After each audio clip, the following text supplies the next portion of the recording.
started. So thanks everyone for carving out time in your day to make way for this training opportunity, and welcome to those of you who've just joined us. So many of you know me already. My name is Andrea Thompson, and I'm the Children and Youth Services Coordinator at BC Society of Transition Houses. And we received some generous funding from the Civil Forfeiture Office in partnership with Victim Services and Crime Prevention Division of the Ministry of Justice to develop and deliver some training to children who witness abuse counselors across BC. Today's webinar topic emerged as a particularly high priority for CWWA counselors. Many of you have expressed a desire to explore the intersection of violence, mental health, and substance use in the lives of children. In order to keep the scope of this training manageable, we will be focusing specifically on children 12 years and younger. Jonny Morris has generously carved out time to help coordinate this webinar and to act as moderator today. He is joining us from the Canadian Mental Health Association BC Division Office, where he serves as the Senior Director of Policy, Research, and Planning. With a master's education from UVic in Child and Youth Care, Jonny has practiced across several contexts, including CWWA programming, hospital-based psychiatric treatment, school-based youth suicide prevention education, and campus mental health promotion. We have a fantastic three-person panel today, which Jonny will introduce. I'm delighted that he is able to facilitate this training. Welcome, Jonny. Great. Thank you so much, Andrea, and it's great to be on the call here. So just to give folks a sense of the process for the 90 minutes we have together, what we plan to do is have each of the presenters just speak for a few moments about their area. So I'm going to be inviting Nancy Poole, who many of you have heard of, has done tremendous work around trauma-informed practice over the years. Go over a number of slides. First, she'll be our first speaker, and she's going to help contextualize much of the theoretical and practice backdrop to this work, which many of you as children who witness abuse counselors are already very aware of, but it will help kind of situate the work that's in front of us over the next 90 minutes or so. And then we're going to immediately turn to Nir Yahav, who works here as the Program Supervisor for Confident Parents Thriving Kids. And whilst this program isn't directly targeted towards domestic violence prevention or abuse prevention, it likely is a very efficacious intervention for parents or caregivers or foster parents once stability in the home has been accomplished to support children who may be responding to having witnessed abuse or violence in ways that are disruptive and putting them at risk for exclusion from school or other social settings. And so Nir's going to do a bit of that commentary. And we also have Peter Monk, who is a child and youth mental health clinician based in the Victoria region. He works for MCFD. And we've pulled Peter onto the line today to provide some of the very important context around resources. Many of you who work in the children who witness abuse world are seeking out where to resource and refer people to. And so our program is one thing if it's a good fit, but Peter from the child and youth mental health and substance use world is another important resource. And whilst I don't think he has a formal presentation, he's on hand today to respond to what he hears from both Nir and Nancy. I'm going to turn to Nancy, and I'll let Nancy explain her formal affiliations and linkages, because she'll do that much more precisely than I can. She is a director out at BC Children and Women's Hospital. But I always prefer to do introductions from how people impact my work and the work of people around me. And I've seen Nancy Poole, who's about to speak in a few moments, has really impacted my understanding and my own thinking around trauma-informed practice. And her ideas have rippled out into many of the contexts that I've dipped into from a public policy perspective, but also at the direct clinical level of how trauma-informed ideas and practice can take shape within inpatient psychiatric units, for example. I have followed Nancy's work for quite some time, and I know we're in for a treat as she explains her latest thinking, her practice and applied theoretical thinking around interventions and trauma-informed practice for people who for young children who've witnessed partner violence within the home. So Nancy, I think you're going to speak for 12 to 15 minutes with us, and so without further ado, I'd like to turn things over to you, Nancy.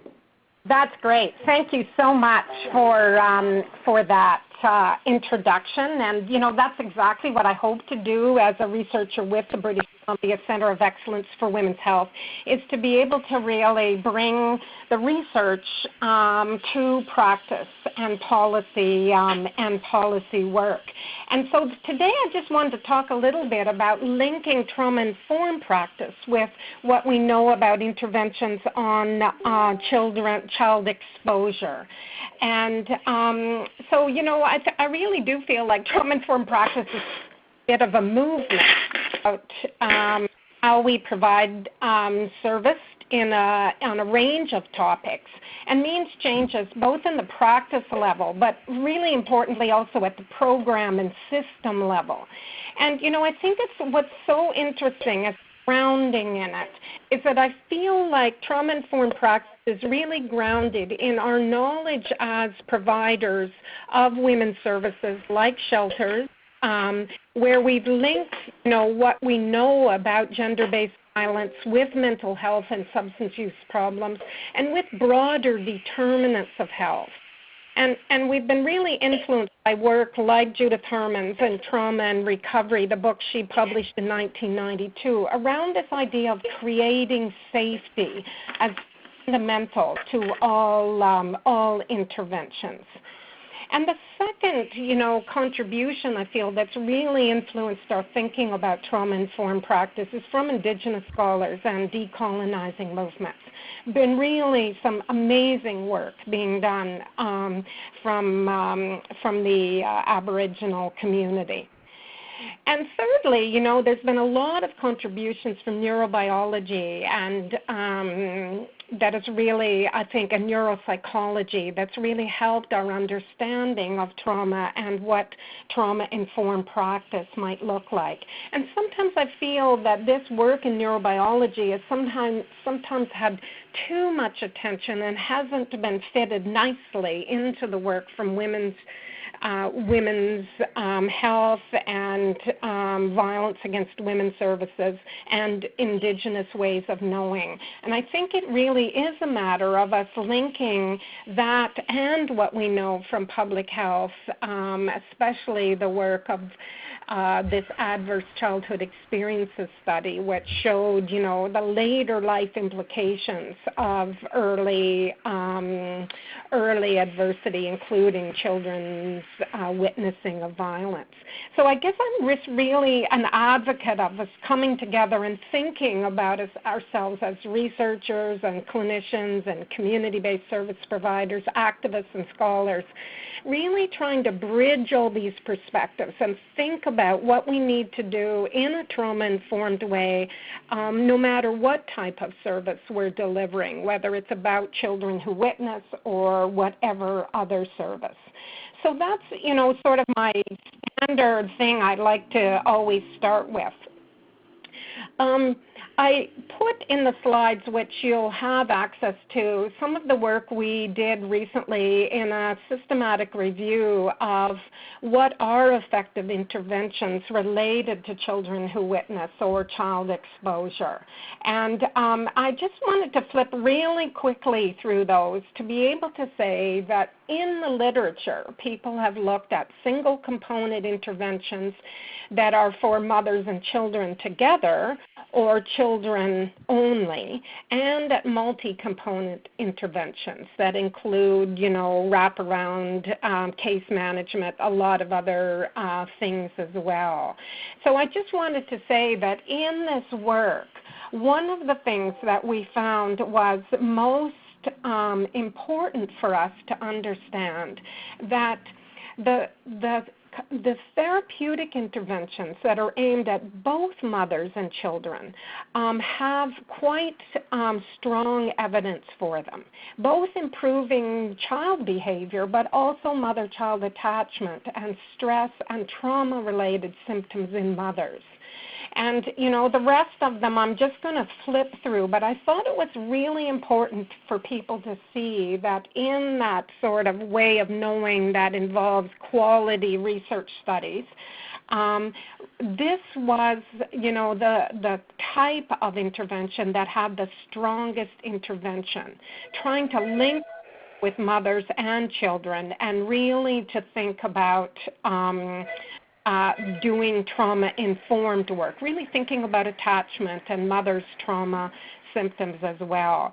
So the other, you know, types of interventions are there as well. I don't really have time to talk about them this morning, but I wanted to give you those in the PowerPoint in case you wanted to go back later and kind of think about that. But I guess the thing that's always a problem about researchers, and I'm one of them, so I get to criticize us, is that there's, you know, we only know what people study. And we don't, you know, often it's really hard to capture the complexity of interventions in studies. And but one of the things we really found was that was a problem in these studies was that there wasn't any gender-based analysis or really a gendered understanding of domestic violence, etc.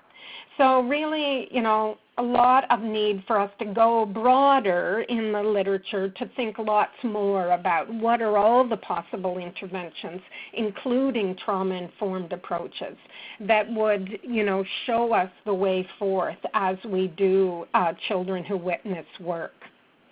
So really what I know that's a lot of, you know, researchy talk, but I really wanted to make sure that we understood that there is research showing, you know, the importance of doing trauma-informed work in this context with children who witness in the formal literature. And now I just want to talk about linking up these things of child exposure interventions with trauma-informed practice.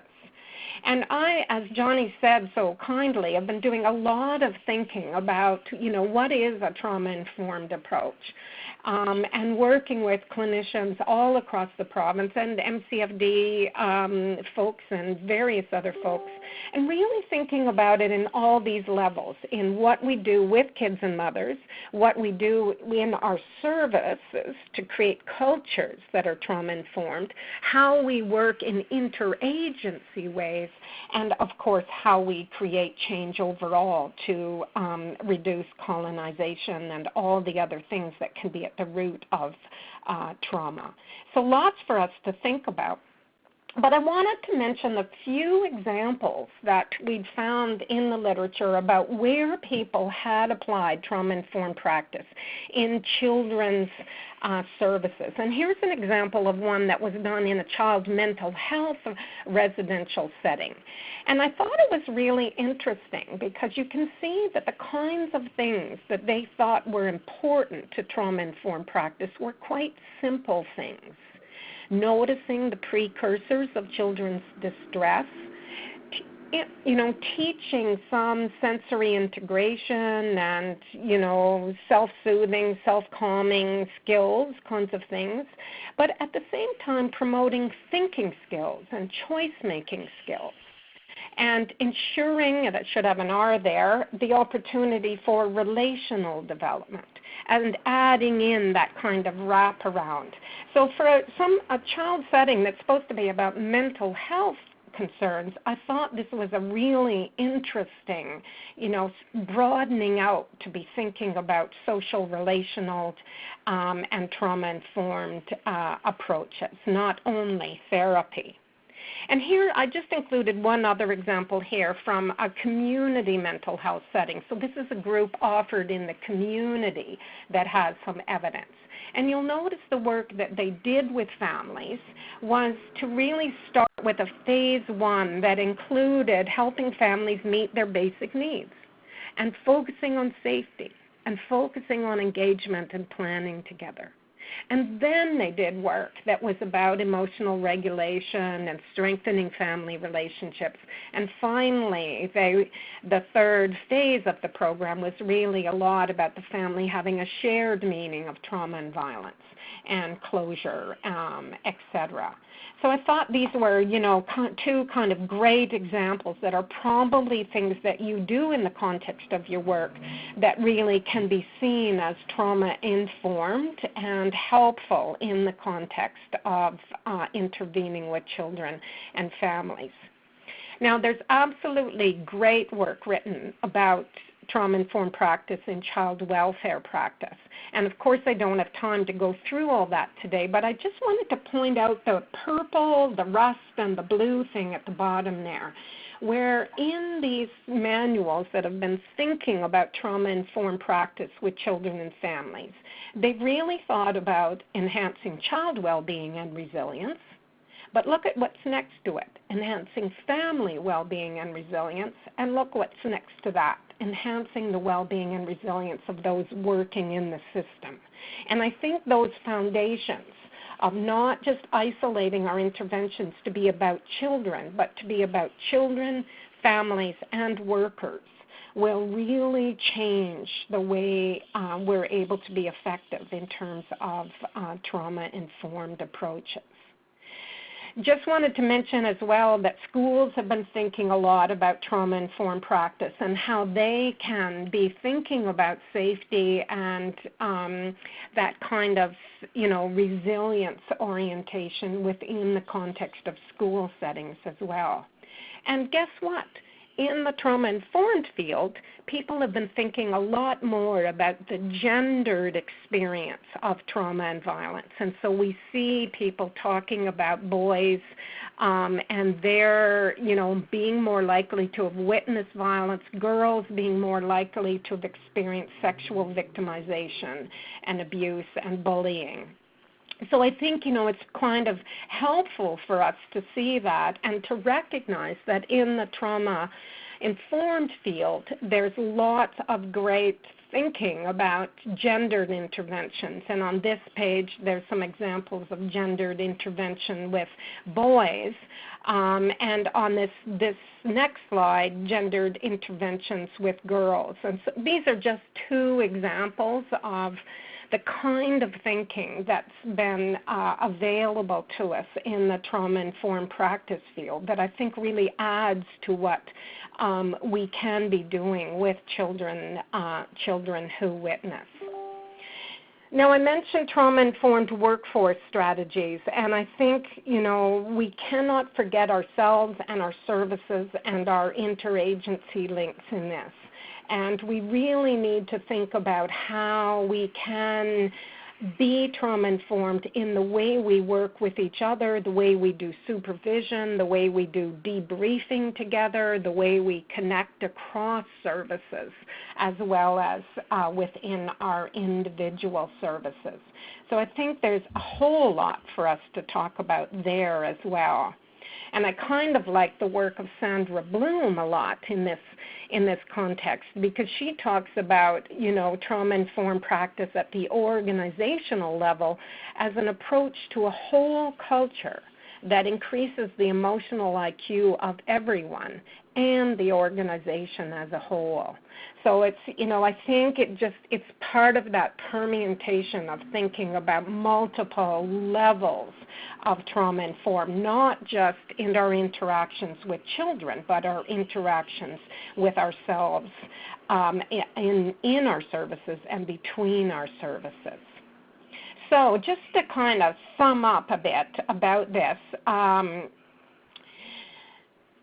the work in trauma-informed practice, whether with adults or youth or children, has really been based around these common principles that we need to be really well informed as service providers and have lots of training on what we mean by trauma-informed and how to take care of ourselves in the course of this. We need lots of awareness of we're seeing in our clients. We need to be thinking about how we're creating safety and avoiding re-traumatization in our service interactions. Really be thinking a lot about choice and connection amongst with the people and the families we serve, and not being afraid to teach some basic skills around self-calming and self-soothing, or emotional regulation kinds of things that help people manage what some people call trauma symptoms and other people call adaptations. So really, lots of commonality that we can think about in terms of bringing this into the children who witness programming. And just to come back in this one, last slide about what we need to be doing at multiple levels, is that they really talk about these kinds of practices, about integrating and really what they call auditing ourselves, either doing self-assessments of services and service systems about how are we being trauma-informed. And that's where Jonny's run into me in many levels, and Peter's about to, as we're working with MCFD on trauma-informed practice as well, is to really think about, how might we do system-wide integration, and how might we work across systems so that we're all working together on trauma-informed approaches. Really thinking about how we're integrating the work with families, how we're developing Indigenous-specific trauma-informed practices, and how we're integrating gender analysis and other forms of diversity analysis into our work. So just the usual, important feminist work that a lot of us have been involved in for years, but really seeing it beginning to turn up in a kind of a consolidated way through the wisdom of the people in all these various locations. So that's it for me. I've been writing lots on it and happy to share lots more, but thank you for the opportunity to just do this quick glimpse into the work with you today. I see some of the comments down there, and I know I went very fast. It's just not possible for me to go short. So that's why I'm happy to have people take the slides and look at them more closely, and even to email me and to think a bit more about what what this might mean for your practice. And I'm always so impressed and grateful for all of the high quality, insightful, and thoughtful information that you can pack into 15 minutes. And so thank you very, very much indeed for that. And I know you'll still be with us as the call moves towards the 1 o'clock mark, when Andrea will be facilitating a bit more of a didactic question and answer session. So thank you very much indeed, Nancy. And I might pose a question to you again just in this interim in a few moments, so do hang on tight. But I think for the people listening in, all of the children who witness abuse folks who are on the line, and as you were saying, Nancy, many of us who are so informed by a feminist set of ideas of practice and research, and even in my world here at the Canadian Mental Health Association, really bringing forward many of those trauma-informed practices.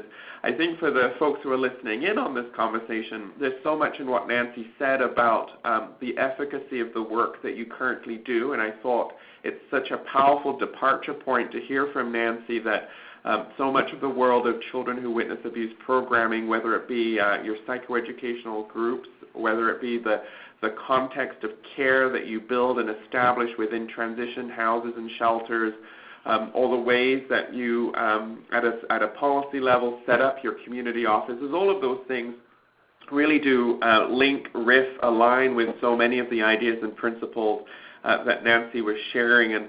And whilst not specifically talking about prevalence of psychiatric disorders, which will come up in a little bit, in a few seconds, there's so much about the context that Nancy shared that I think is so helpful. And Nancy, before I release you, I'm just wondering, knowing the audience that's listening in on the work that you've just shared, is there one thing or two things that you really hope people will take from what you shared into their practice? Is there a hope, or is there a principle or an idea that people will transport from what you shared into their day-to-day CWWA work?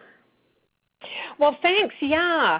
For me, I think the most important thing about trauma-informed practice is recognizing that even though people may have quite serious trauma histories or, exposure and be quite affected by that there are things that we can do even though we're not therapists, and, to be able to simply support and help people by being aware when people are in trauma responses, by being willing to just stop and have a glass of water with someone, and to really think about how we support that, relationship between us and the kids, and between the kids and their moms and dads, and, to really start to do that work that is sort of front-end work.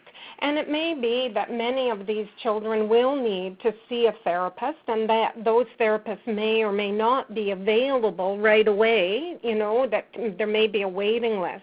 But there's no need for us not to be, we can be confident that, in doing trauma-informed work, by making connections, supporting choice, supporting safety and trustworthiness, those simple trauma-informed things, as any service provider, we can be confident that they are helpful in the meantime or instead of people getting formal therapy. So I think that's the main thing for people to know, is that your work matters.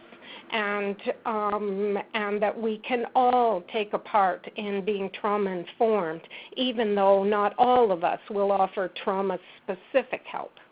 That's great. And Nancy, your words were very transportive there in, I think, reinforcing the value of the work that so many of the skilled professionals on this call do in their day-to-day practice with young people and adults, and reinforcing that so if we can really step towards those trauma-informed practices, and much like the sanctuary model that Bloom espouses, that work, that vessel that we create, or that space that we create with young people who are responding to the effects of witnessing violence in the home or abuse in the home. So just to provide an introduction to Nir. Nir joined our team within the past year and is a program supervisor with the Confident Parents Thriving Kids program. And the reason why we're sharing this program with you is we see it as a possible tool in your resource toolkit to chat with your families about that you're serving. It does require a doctor's referral to access the program. And I think one of the key caveats as a program is it's important to note that this program isn't targeted around issues relating to witnessing partner violence in the home. As I mentioned at the beginning of the call, this is a program that would likely be a good fit further down the journey of stability when mom or dad is safe, mom is safe, and when kids are safe, and all of those dimensions have been addressed. But what I remember from being a children and witness abuse counselor many years ago with Cara Lee, who I know is listening on the phone, is that kids who were experiencing difficulty in schools were often responding to having witnessed things at home, and some of those behaviors sometimes were being categorized as disruptive. And this program is, and Nir will explain very clearly and eloquently, is a program that's designed to support caregivers that might be foster parents, it might be adoptive parents, or it might be biological parents to respond with positive family management practices to support kids who are experiencing difficulty around disruptive behavior. So Nir, without further ado, I'm going to turn things over to you. Great, thanks Jonny. So I'm excited to talk to you about a new program that we've launched in February of this year called Confident Parents Thriving Kids. Some people may know us as Strongest Families, and that was the program that we had previously ran here at Canadian Mental Health. Confident Parents Thriving Kids is a family-focused coaching service that is effective in reducing mild to moderate behavioral issues exhibited by children in the home. Confident Parents Thriving Kids is a coaching service that is done over the phone, and so families and coaches don't actually meet face-to-face. Everything is done over the phone. We offer a 6, 10, and 14-week program. The 6-week program is what we call our brief program. It touches on key aspects such as encouragement and limit setting, recognizing family strengths, and helping build cohesiveness in a family to help troubleshoot and manage very mild behavioral or symptoms the children are exhibiting in the home. That's a 6-week. The 10-week program starts with the 6 weeks and then builds on it an additional 4 weeks where families may be struggling with having multiple children, and so the issue is exhibited by more than one child, or where there is emotional regulation issues exhibited by either one child or all the children in the home, and parents are needing some support around that. And the third part is school success. So we're also aiming at helping families bridge the gap between home and school and promoting school success for children. And finally, the last program that we offer is a 14-week program. It's the most popular, the one that we offer. It's a full intervention, and we aim to support families with children who exhibit more of a moderate behavioral issues. So moderate meaning issues like OCD or ADHD, conduct disorder, and so forth, where there's just an unwillingness to cooperate in the home. So those are the 3 different models and interventions that we offer. It is delivered at times that are convenient to families. So we operate from 9 a.m. to 9 p.m.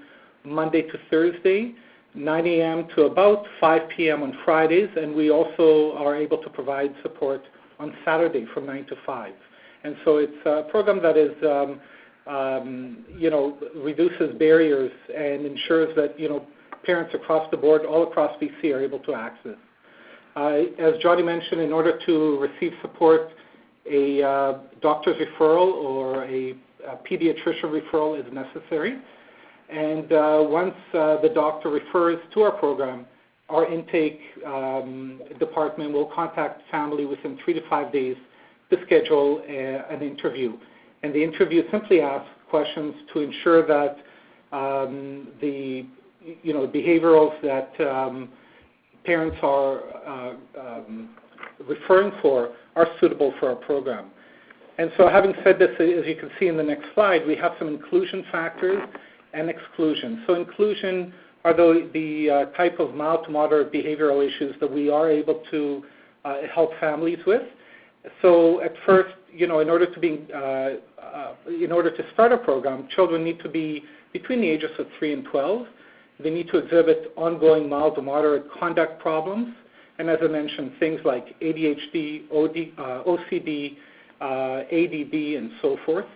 And also, they need to be residing with a referring parent at least half of the time in order to provide that ability to practice the tools with the child.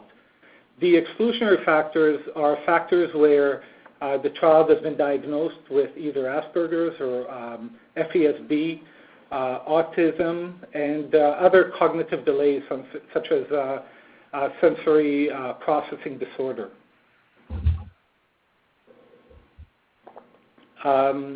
Additionally, if a parent or a child exhibits mood disorders or self-harm or substance abuse that are considered to be more than just on the mild or moderate side, then we may have to refer them on to other services, as our program may not be able to target them.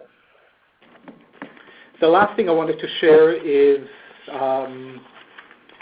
more about the referral. So once a family is interested or knows that they're interested in getting more information or getting referral to our program, families are needing to visit their GP or pediatrician, family doctors. We also receive referrals from child psychiatrists. The doctor would then refer to us by sending us a referral form by fax, at which point our intake team will contact the family directly and conduct about a 45-minute interview with them to ensure that all the questions have been asked. Okay, and that's it for me. Thank you. Nir's going to stick around. He's going to be here until 1:30 for Andrea's facilitated section. But just to build on what Nir was saying, just some important features here. Physician referral required, and the physician will have a form. Physicians have been trained up in how to get people referred into the program, and so can differentiate partly, what we're defining as mild, and Nir will be able to comment a bit more on mild and moderate and those kinds of criteria a little bit later. But arguably, just to build on what Nancy was saying earlier, and actually I think there's a link that we can build with Nancy to actually, kind of see if we're incorporating trauma-informed practices here with this program. It absolutely is designed to support that restoration of some stability from a family management and a parenting perspective in the home once that stability has been accomplished. So if we think about that continuum of care, the children who witness abuse programming that so many of you are responsible for delivering really is that first port of call. It really is that important space where children and the people that you're serving can really receive that important and critical acknowledgement of their experiences. And as Nancy was saying, experience some of the practices that you teach around supporting some self-regulation and self-soothing and emotional literacy about the experiences that they're having in response to what they've witnessed at home when it comes to violence and abuse. And so we are further down the continuum, but all of us have experienced parents who have had a really tough time or feel that they don't have the skills or the learning to support positive parenting practices because, of course, they're responding to trauma or they're trying to stay safe or they're trying to escape to safety. So when those conditions have been met, we think that this is a valuable program to help kids maintain connectivity to those settings that are so important, including schools, and social. This program is completely free. There's no charge, like many of the children who witness abuse programs that are offered, and is available to BC residents. And we're looking at a cultural adaptation in the coming years for cross-cultural communities, including a culturally safer version for Indigenous communities, working in partnership with Indigenous community partners. So I'll turn to you to introduce yourself formally. But once you've done your introduction, I'm wondering if the first question I have for you is based on what you've heard from Nir and from Nancy, would you mind catching us up about your own clinical practice and your own sense of how the relationship between violence in the home and the mental health and substance use problems that you as a clinician and your team provide support around in community? So over to you, Peter. And I'll pepper you with a few questions in the lead up to 1 o'clock. Oh, sure. Just an area that's close to me. When I started my career, I worked in a number of group homes, and I was a children who witness violence group counselor. I was also a victim support worker with a specialized victim assistance program, and so that was a lot of accompanying people to court. My particular interest in the area of violence in the home, and I'd love to talk with you more, Nancy, is violence against parents. So that's been my research interest for quite some time. And so my research mostly involved interviewing adolescents who were violent toward their parents, mostly mothers. And I continue to do a little bit of work in reading and collaborating in that area. And I'm currently a team leader at a child and youth mental health center in Victoria. So we have a multidisciplinary team that will often work with children, youth, and families where there's been violence. And we also have started a couple of new things in this area. So we do have a trauma-informed clinical care team that's been established in our area. And then I oversee a couple of contracts in the Victoria area, such as the Children Who Witness group program and some of the summer programs that they run. And Mary Manning Center is one of the trauma counseling centers here. Great. Thank you, Peter. And I'm wondering, and it sounds like, well, thank you for situating so much of your own practice experience. It's amazing how many of us start out in Children Who Witness Abuse programming as a career starting point, such an important starting point. I think one of the thoughts that's on the line here is about the vitality and the valuable service that child and youth mental health clinicians provide.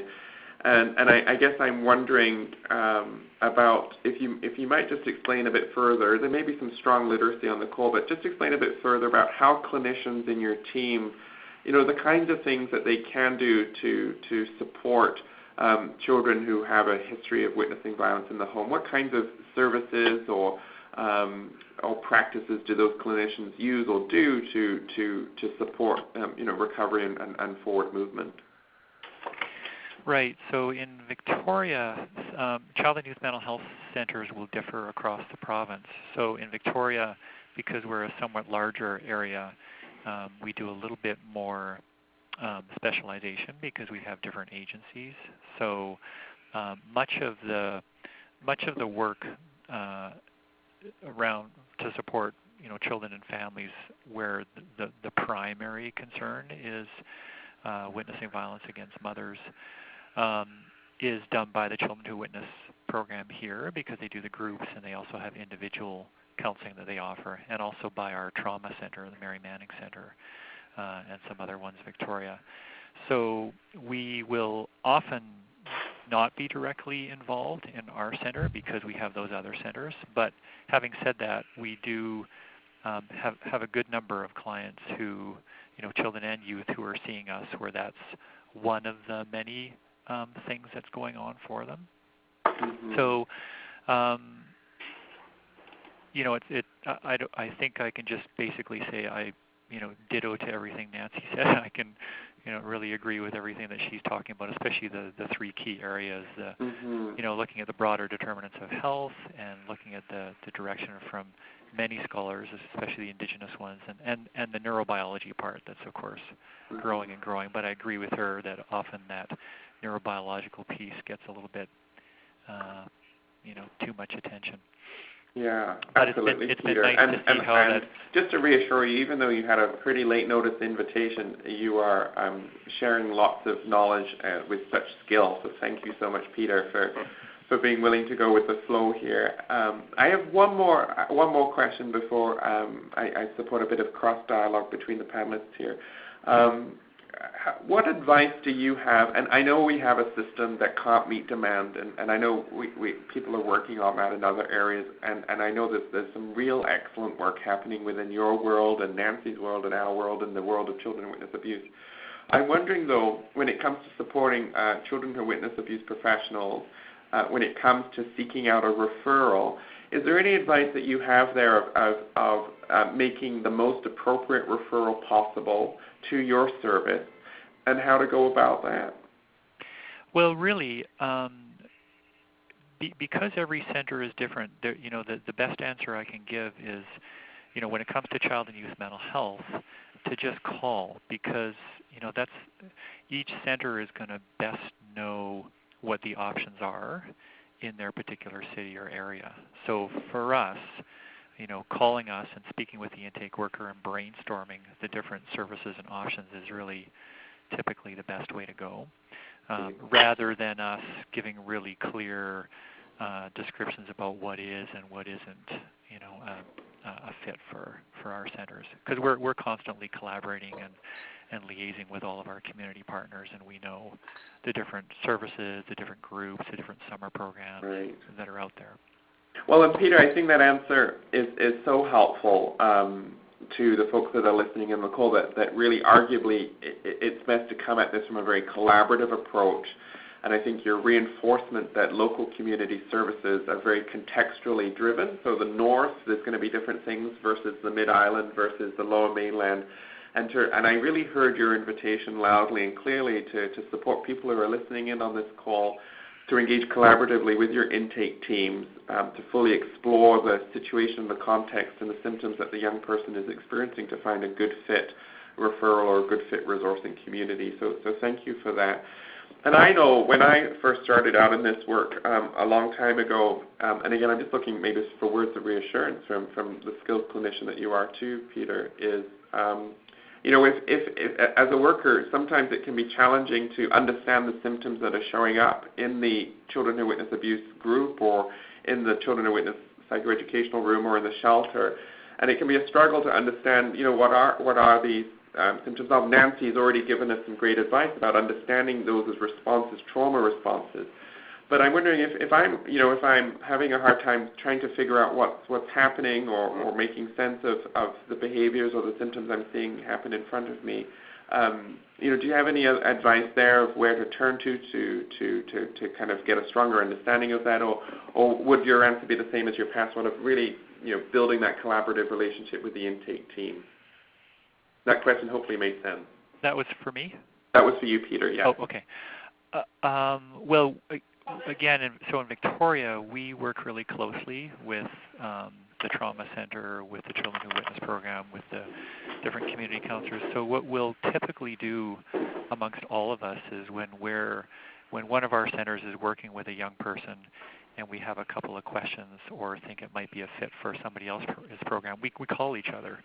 So it wouldn't be uncommon, for example, for the Children Who Witness Program counselors to call our center and say, I think it really would be nice for your center to provide an assessment with a little bit more of a psychoed or mental health focus, or perhaps see the psychiatrist. So that's the kind of work that we do. We just sort of go on a case-by-case basis.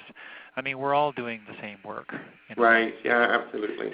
It's just that different centers have different abilities. So we have a multidisciplinary center where we have social workers and clinical counselors and psychologists and occupational therapists and psychiatrists. So there are, when we do our work, we really try to be as multidisciplinary as possible. That's excellent. Well, thank you, Peter, for those answers. And I think they provide just to reiterate some of the things that you've said, finding ways for children and abuse professionals who are listening in and folks who are involved with transition house work to build those collaborative relationships, which probably already exist in many parts of the province, but to really leverage the collaboration that can happen within those contexts, to ask questions, to be open about the kinds of assessments that might benefit the families people are serving. And I think you've really reinforced, because you're such a helpful person, having met you, just how effective that collaborative approach can be. And I think between the three panelists here, Nir and Nancy and Peter, there could be a fantastic conversation about some of the work that we're all collectively doing, as well as the Children Who Witness Abuse and the BCCEWH folks moving forward. So thank you for being part of this starting place. So what I'm going to do now is turn things over to Andrea to moderate a question and answer period. We've had a number of questions come through on the left-hand side here, and there's some about exclusion criteria and some about confident parents driving kids, and there may be some for Peter, and there may be more for Nancy. But I'm going to now step away and say thank you to Peter and Nir and Nancy for your presentations, and hand things over to Andrea to moderate the questions and answer period. Andrea, over to you. Thank you so much, Jonny. It's always a pleasure collaborating with you. And I'm hoping that those of you who haven't had a chance yet to ask questions that may be brewing for you, that you can type them into the left-hand corner chat box.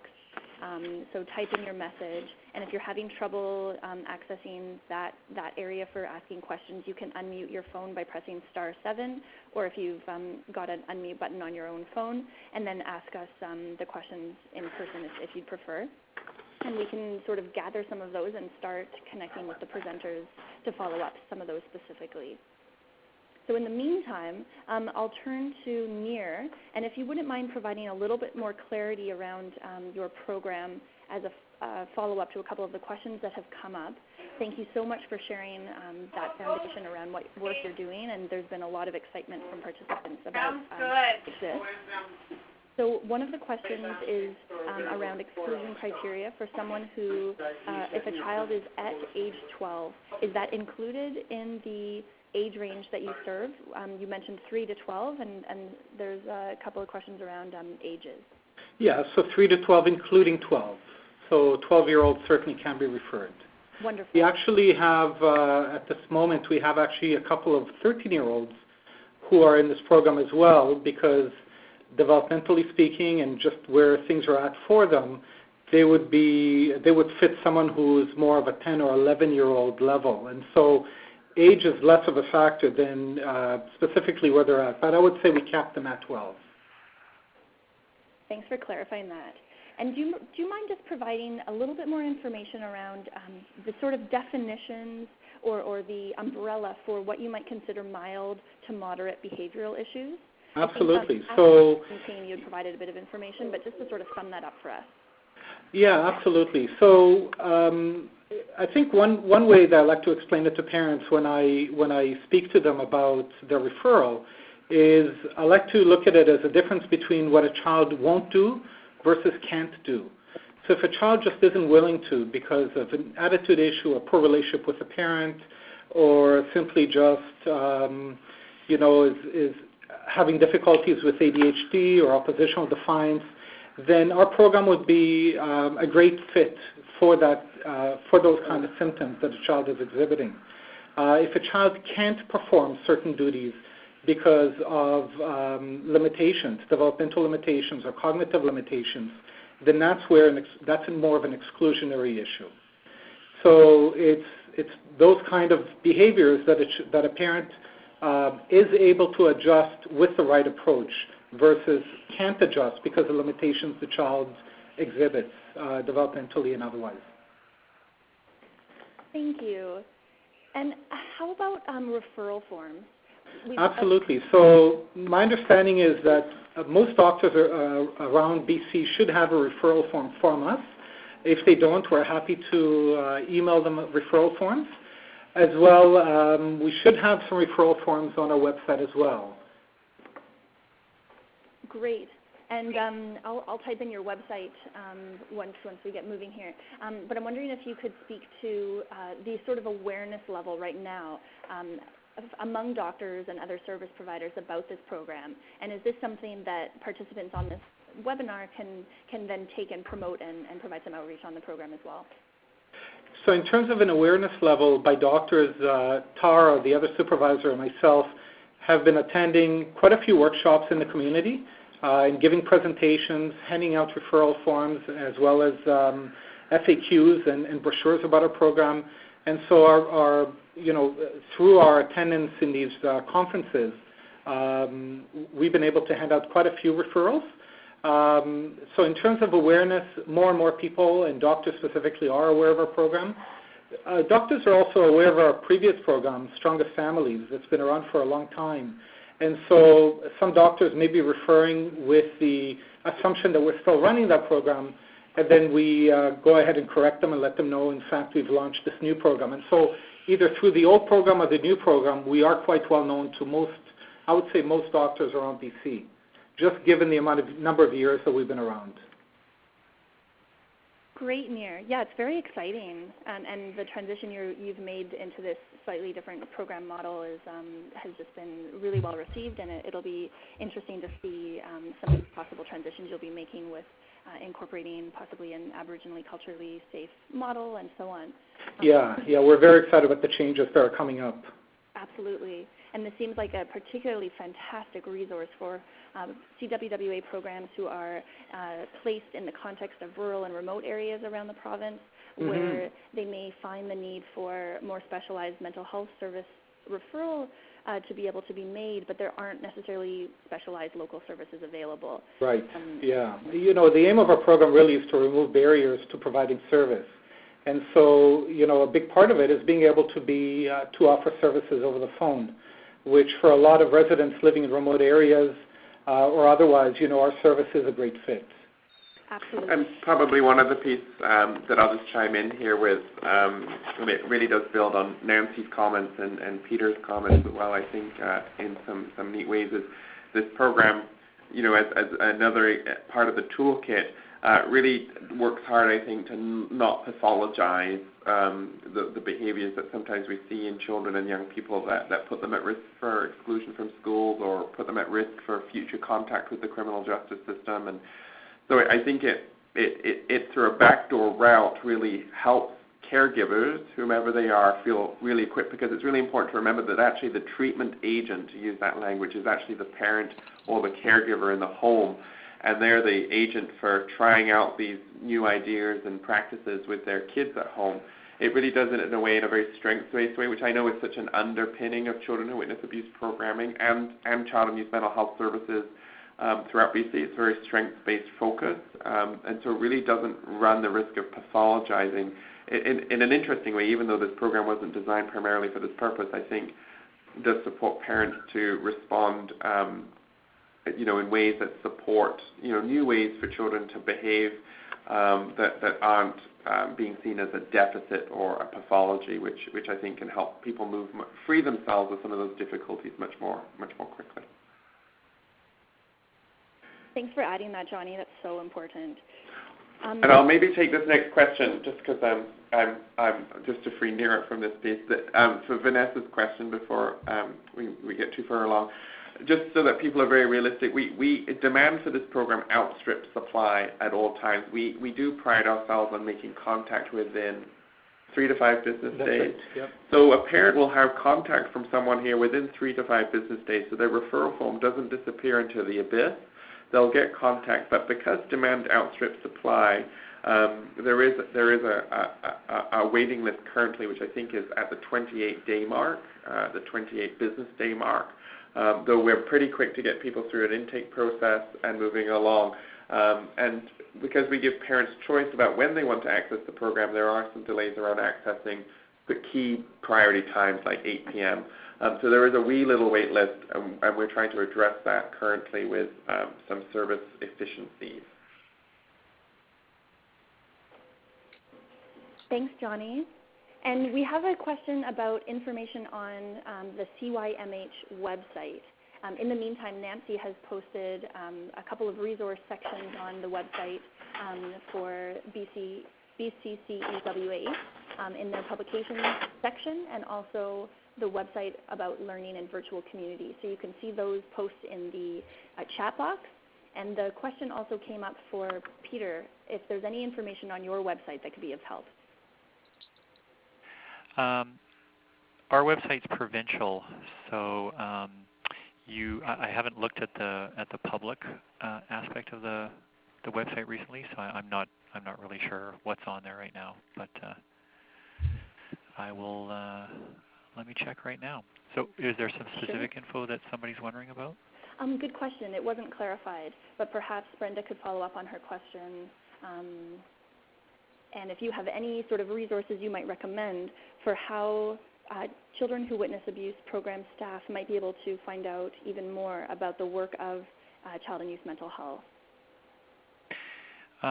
Quickly, I mean, because our website has to be quite generic, again, my suggestion would be to call the local CYMH office and just have a conversation with them.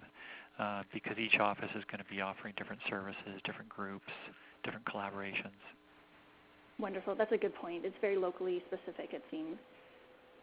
And I guess the clarification was provided that this person was wondering if there are resources that CWWAs could use. I'm wondering, if perhaps she means brochures or fact sheets or things that maybe parent information sheets that could be provided that sort of outline some of the mental health and substance use issues that they might see among their children who have experienced violence in their lives. Do you have any sort of resources like that that might be able to be accessible for CWWA? I'm just looking at our website now. Most of our community information, again, is generic, and it's going to be including things like the Mental Health Act and what our services generally involve. There are some other sites that we often will refer people to that will probably have a lot more specific information. The Kelty website is something that we use quite a bit and refer people to. So I would suggest for more specific practice-based information, the Kelty website, for example, would be a better bet. So let's turn this back to Nancy and see if you have any reflections on the conversation thus far. Anything you wanted to add around prevention and intervention strategies for CWWA programs to incorporate? Yeah, it's so interesting to hear the conversations. As I mentioned earlier, I'm just in the process of working with MCFD on creating guidance, I'm calling it, as opposed to guidelines, I guess, on trauma-informed practice and how that might be filtered into all the MCFD programs, not only the child and youth mental health, but all of the service lines, including children with special needs, that I think are an important group as well. So in the course of that, we've done some work to look at online links and resources about trauma-informed practice, as well as looking at the academic literature. And I created kind of a little list, an annotated list with links to things that were online about trauma-informed practice. Now, not all of them are specific to children who witness, but many are. And I'm just wondering if that might be something that I could send to you, Andrea, and you could share with people, because I think they might find it really helpful to kind of think through what kinds of pamphlets and things do we want to be sharing with people, because I think it requires a fair bit of thought about what we share, visually as handouts, which can really reinforce what we do in relationship, but not as a alternative to discussions on that. So I think it's really important for us to explore what's around and what might fit with your particular context and the length of time you have to connect to people, etc. So I'm happy to share that. It's many pages long, but there's just a little picture of the resource, the link, and an explanation of it. And interestingly, in the course of developing the guidance, I have actually included the Kelty website as well, because, as Peter said, it's got quite a lot of, connections on it as well. That's fantastic. Thank you, Nancy. I anticipate that folks would be very eager to have their hands on that kind of a resource with some suggestions for possible, sources of information and supplementary materials to be sharing with parents and caregivers and so on. Just to come back to the Aboriginal issue, if I could, just once more. I was at the Canadian Public Health Association conference in Vancouver recently and had a chance once again to look at some of the resources from the National Collaborating Centre on Aboriginal Health, which is based in Prince George, I believe. But I just wanted to mention that there's some really good resources on understanding historic trauma that has been experienced by Indigenous people in this country. And I think it's a really important thing for us as service providers to be thinking about what cultural safety in the same breath as trauma-informed practice, and how as workers we're thinking about that dialogue across cultures, and and to be thinking of what implications that has for creating safety and choice and communication, etc. So I think just another really important aspect of this work. I'm so glad you mentioned that. It's really important to keep in mind, and many participants on the phone today are working with First Nations, Inuit, and Métis children, youth, and families, and it's a really pertinent issue how they are catering those services to be as culturally relevant and responsive as possible. Mm-hmm.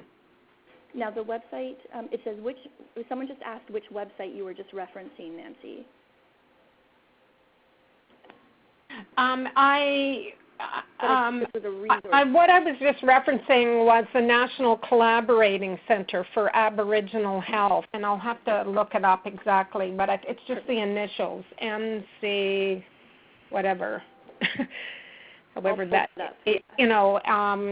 and just a really important place to get good information on historical trauma. And I'll just get it and put it in the oh, perfect. Okay, great. Box there. And we have a participant, Brenda. Thank you. It's been shared in the chat box now. Oh, great. Thank you. I knew that it had the French version too, that I wouldn't get it right unless I looked. Perfect. Well, I just want to clarify for everyone that I will be sending out an email after the training to everyone who participated with copies of the PowerPoint slides. I'll include the websites and other resources that were suggested in the chat box so that those are all saved and you don't need to worry about quickly scrambling to write those down now. And I'll also include that annotated list, which Nancy has been so kind as to offer to share as well with us. And I just want to draw your attention to our library here at BCSPH, which many of you are already using. But if you haven't heard of it before or you weren't really sure how to use it, we have tangible resources that you can use, hard copies of DVDs and books and games and activities, and then there also are a ton of online resources, and they're all organized really nicely by our two co-librarians, Deb and Tina, and you can access all those resources through the library, the search catalog, and you could do specific search terms for particular issues you're facing with children you're working with. And you could even send them, Ask a Librarian is a tab on our website that you can click on and contact them directly to say, hey, I'm working with a child who's presenting with these particular set of issues, and I'd love some extra support and resources around how to manage that. And they can do some very specific research for you and pull some great resources off the internet, the library, and so on, and share some ideas with you. And that's also an opportunity for you to connect with the CWWA listserv, which many of you are a part of, and maybe ask your colleagues for ideas too if you're in a particularly challenging situation around particular mental health issues or substance use issue. So I wanted to just bring your attention to that. We only have about 12 minutes left together. This has flown by. There's so much to cover. I don't see any other questions that are sort of pressing for folks. And so if I could maybe just present a question to the panelists around what you really see as the impacts of violence on children's substance use and mental health. We focused this presentation on children 12 years and younger, and there definitely has been some sort of confusion around, how young are children using substances, and maybe a bit of misinformation about that being an issue among youth. But some of the CWWA programs are seeing children at 11 and 12 showing up with having participated in some substance use. And it might be nice to just have a little bit of discussion around what you're seeing as the prevalence and what some of the issues are in terms of substance use and mental wellness issues among children 12 and under. Does anyone want to take that on? Well, it's Nancy. I'll start if you like. Wonderful. I've done a fair bit of work with the Girls Action Foundation nationally, looking at some things about girls and alcohol, and some of those things can be found on their website. But we have seen a lowering of the age in which girls are beginning to use alcohol, and a narrowing of the gap between the levels of use by girls and boys. It used to be much more common in boys than girls. So I think, these are of major concern in terms of girls' health and boys' health, but in girls' health around a whole lot of different things, given that they're just entering puberty, and a lot of things are going on physically and emotionally, and how, what a serious health impact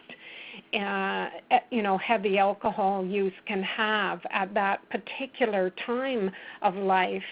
And what the Adverse Childhood Experiences study showed us was that it also has implications for later life substance use and chronic health problems of all kinds. So I do think it's a really important thing for us to be understanding. And, there's lots of great information on a website about the Adverse Childhood Experiences Study and the relationship between later life substance use and early witnessing and other adverse experiences. So, it has both a problem in the moment, and there's also the problem for long-term health. And I think, it really behooves us to be able to do good alcohol and other substance use interventions, but to really be able to calmly and, non-judgmentally make those links for kids. That often that is an adaptation that people make when they're overwhelmed by stress in their life. And, while it does appear to give immediate release in some ways, it also doesn't, get to the core of the reducing stress and finding really ways of promoting health overall. And so I think there's lots of work to be done in terms of having these kinds of conversations and supporting both individual and group conversations around the links between violence and substance use, and the links between, for girls, both of those things, and pregnancy and fertility and reproductive health overall. Great. Nir and Peter, did you want to add anything to Nancy, what Nancy had to say? I'm finding it's kind of hard to add anything to what Nancy said. But I know what you mean. when it comes to experiencing violence in the home, it's just always has such a profound effect on children's mental well-being, and so I would just see that as just sort of a natural thing given for us to be concerned about, is a child's mental well-being. Often they're so often exposed to alcohol use when there's violence in the home, and so that can, in my experience, sometimes be in a bit of a it can be a bit of a protective factor in a way, because you can have some of these kids will actually say that that's something that they never want to do themselves because they've seen the impact. But of course we know that can also be a precursor to their own substance use as well, either because of some of the modeling or because they just have so many difficult feelings that they're finding that the substances will help them temporarily deal with. Thanks, Peter. And on my end, given that I'm presenting on the Confident Parents Thriving Kids program, I don't have much to add in terms of that question specifically. Okay, yeah, no problem, Nir. That's great. So Andrea? Oh, yes. Hi, I have a question for Nancy. In the beginning, she mentioned some research regarding therapy with mother and child together as an effective intervention. I wonder if you could just elaborate on what that looks like. Yeah, there were a number of studies that we collected. It was interesting. We did this research for the National Institute for Clinical Excellence in England, and they asked a lot of different questions. The Children Who Witness was just one of them. And we ended up, looking fairly closely at about 142 different studies. And I think it was, some of them were aimed at children who were very young. I remember one of the names of the interventions was called the Peekaboo Club. It was, which is kind of a funny thing, but it was a children and mother intervention in Australia that was done with, in a preschool context. But there were many others as well that were really, trying to think about how do we improve So all of those kinds of resilience and self-regulation and other skills for children, but also for mothers, and also for the connection between the mothers and children. And I guess, some of them had the elements of that Canadian program that's called the Roots of Empathy, right, which is looking at how can we support that sort of attachment and empathy between children and mothers, and I presume fathers as well. And so I think, that's the kind of thing that they were looking at. And, there was just a great study published, it's online, about a program in Toronto called Breaking the Cycle in Toronto. It's a program that's aimed at supporting mothers and children when mothers have used substances during pregnancy. But they talk about having 3 clients, basically, the mother, the child, and the mother-child unit. And I think it's just kind of the interesting way of framing it, that we need to be concerned about the trauma histories and substance use of the mothers.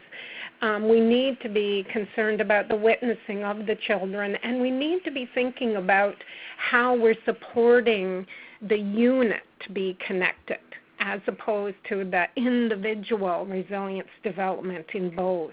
And I just think it's a profound rethink of what's important as we do these trauma-informed interventions with children and mothers who have mental health and substance use issues going on, and violence, of course. Does in any of those areas, are there specific resources around these techniques that we could use, that you could share? Yeah, there are, especially in the work in Canada from the Breaking the Cycle program. They do offer lots of ideas about the how of what they're doing, and the whole program, as many of the programs that are doing evidence-based work in Canada are using motivational interviewing, that form of sort of a guiding intervention as opposed to a power over intervention as the core, right? And motivational interviewing has, almost, I think, over 80 randomized controlled trials showing that it is an effective intervention when you're talking about complex or effective technique, if you can call it a technique. It's more like a way of being with clients. When you're discussing substance use, violence, and other really complex health issues that, are not things like putting a cast on, but are much more about, fundamental change, leaving violent situations, reducing substance use, etc., and really, promoting self-understanding and self-efficacy. So, really interesting things, I think, to be learned from the Breaking the Cycle model and many others. I'll make sure I add that to the list. It wasn't published at the time I did that list for MCFD, but I'll add that to the list I send to you, Andrea, that link to that study. That sounds great. Yeah, you raise a really interesting point around the mother and child relationship as the client, and it resonates with me from this lens that I've been recently introduced to through the Center for Response-Based Practice, which we don't have time to get into on this call today, but it's worthwhile if you're interested for anyone to check out. It's through the City University in Seattle, Center for Response-Based Practice. Yeah, really interesting. And I think it comes back to the work that Peter mentioned he was doing that I'm really interested in, that there's not enough literature on, which is this idea of, when there's violence between the child and the mother, and what does response-based practice look like with each separately and together, possibly, in that context. Right, definitely. And I can't believe it, we've already hit our end of our webinar here today together. And I want to just say a huge warm thank you to all of the panelists and presenters today, Nancy and Nir and Peter and Jonny, who's had to leave us to fly to Victoria for a meeting. We're so grateful for your participation, for carving out time in your very busy schedules. And thank you to all the participants, too, for taking your lunchtime and more to come and be part of this. And when you log out, there will be an opportunity for you to answer a really quick survey that will give us a bit of feedback for as we're developing further online trainings in the future. And I'll be emailing out the copies of the slides as we talked about and some of those resources. And there will be also a recording of the webinar available. If you had colleagues who were hoping to participate but couldn't make it for today, that's also an option. So thank you. And I think there are lots of takeaways from today, and it's just an ongoing discussion. Thanks, Andrea. Bye for now. Thank you.